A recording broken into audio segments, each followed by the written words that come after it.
Chief justice काजी फायज ईसा की retirement पर supreme court bar का अलविदाई शाहिया। सुप्रीम कोर्ट के जजेस लाहौर और इस्लामाबाद हाई कोर्ट के चीफ जस्टिस शरीक, अटॉर्नी जनरल, सूबाई एडवोकेट जनरल्स और सीनियर वकला भी शाहिये में शरीक हैं।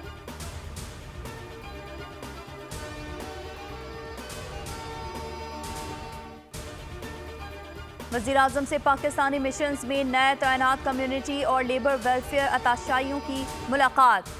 वज़ीर-ए-आज़म शहबाज शरीफ का अफसरान के लिए नई ख्वाहिशात का इजहार। कहा, इत्मीनान है कि आप लोगों का तकर्रुर शफाफ अमल के जरिए हुआ। बैरून मुल्क मुकीम पाकिस्तानियों की फलाह व बहबूद तरजीह होनी चाहिए। समुंदर पार पाकिस्तानी हमारा असासा है। समुंदर पार पाकिस्तानियों की वजह से अरबों डॉलर्स का ज़र मुबादला पाकिस्तान पहुँचता है।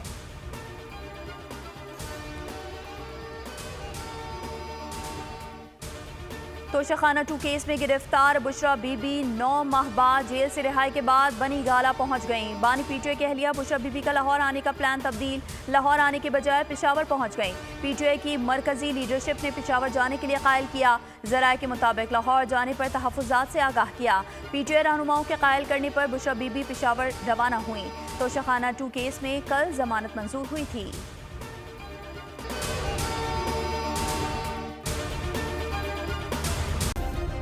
सब्सक्राइब करें और बेल दबाएं ताकि कोई खबर रह न जाए।